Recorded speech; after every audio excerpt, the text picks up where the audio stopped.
In the high-stakes world of California real estate, who is really calling the shots? You know? It's a question with million-dollar consequences. The entire relationship between a real estate broker and their agents.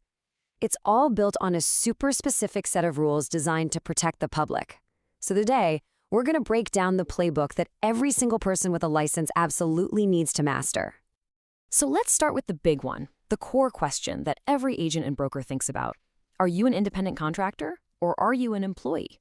I mean, this distinction, it changes everything from your taxes to how you work every day. But here's the catch. The answer isn't so simple because how you see yourself and how the law sees you in dealing with the public, well, those are two very, very different things. Sure, internally, a broker and an agent can absolutely have a written agreement. You can decide on your status for things like taxes or workers' comp. That's between you two.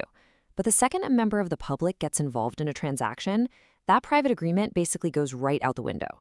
The law steps in and imposes a much, much stricter standard. And here it is, the bottom line. When it comes to the Department of Real Estate and the public, your internal contract just doesn't matter. They see every single agent as a direct extension of their broker. Think of it this way. The broker is the captain of the ship, and they are always responsible for what their crew does. No exceptions, period. So here's our roadmap. We're going to follow the natural life cycle of an agent's career. We'll start with the basics of getting onboarded. Then we'll cover the day-to-day rules of supervision, we'll see how to handle disputes when they pop up, and finally, we'll look at the really serious consequences when things go wrong. All right, first things first, getting started. When an agent decides to join a brokerage, it's not official with just a handshake. There are a few non-negotiable steps that absolutely have to be completed. Your real estate license can't just be floating around in the ether. It has to have a physical home, a specific place, and that place is the broker's main office, right there alongside the broker's own license. This isn't a suggestion, it's a legal requirement, making sure it's available for the commissioner to inspect at a moment's notice. And you can forget about handshake deals. The law, specifically Regulation 2726, demands a formal written contract between every single broker and their salespersons. This is the document that defines your working relationship. But remember what we said? It can never, ever override state law or the broker's ultimate responsibility. Now, what if an agent decides to switch teams? Well, that process is incredibly precise and the clock is ticking. It's a three-step dance. First, the old broker has to immediately tell the DRE. Second, they sign and hand over the physical license certificate. And then, step 3, the agent and their new broker have just 5 days to get that official change application filed. Okay, now we're getting to the absolute heart of a broker's legal duty, supervision. This is where that whole captain of the ship idea becomes very, very real. So what does supervision actually look like in the day-to-day grind? You know, pretty much everything hangs on this single sentence from Regulation 2725. It is the foundation of all broker responsibility in California. But it also immediately brings up a huge question. What does the law actually consider reasonable? And here's the answer. Reasonable isn't a vague feeling. It's a system. A broker is legally required to have established written policies and procedures to oversee every part of the business, from transaction files and document storage to advertising and fair housing compliance, you name it. There has to be a real system in place to monitor all of it. Now, a broker doesn't have to personally do every single little thing. They can delegate supervision tasks to another qualified broker, or even a very experienced salesperson.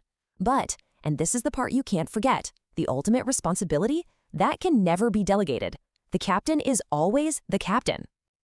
Let's be honest, money is often where things get messy. So what happens when there's a fight over a commission check? Well, the path you take to solve it depends entirely on who the fight is between. And trust me, going to the wrong place is just a huge waste of everyone's time. Okay, this is something that trips up so many people. If it's one broker fighting another broker over a commission, that's a civil matter. It goes to the courts. If an agent has a problem with their own broker, the path is usually through the labor commissioner or maybe arbitration. But here's the number one takeaway. The real estate commissioner does not get involved. They have zero jurisdiction over commission disputes. And that brings us to the end of the line. What happens when these rules are actually broken? The consequences are incredibly severe, and they don't just hit the one person who messed up. They can bring the whole brokerage crashing down. So, when a broker has to fire an agent for a serious legal violation, they can't just keep it quiet. They are legally obligated to file a formal written statement with the commissioner explaining exactly what happened. And if they fail to report it, now the broker's own license is on the line. This leads us to the most dramatic consequence of all. We've established the broker is the captain of the ship. So, what happens to the entire crew when the captain loses their license to sail? The answer is simple and it's brutal. The ship goes down with the captain. If a broker's license is suspended or revoked, every single agent's license under that broker is automatically canceled. Just like that, their business stops dead in its tracks until they can transfer their license to a new active brokerage. And then there's the money. A willful violation of these laws isn't just a slap on the wrist, it's a misdemeanor, and that can carry a fine of up to $10,000, and that's on top of the possibility of actual jail time. The stakes could not be higher. So, what you should really take away from all this is that broker supervision isn't just about following rules for the sake of it. It's the very foundation that protects the public, your agents, and the entire business. Which brings it all down to one final question that every broker has to ask themselves.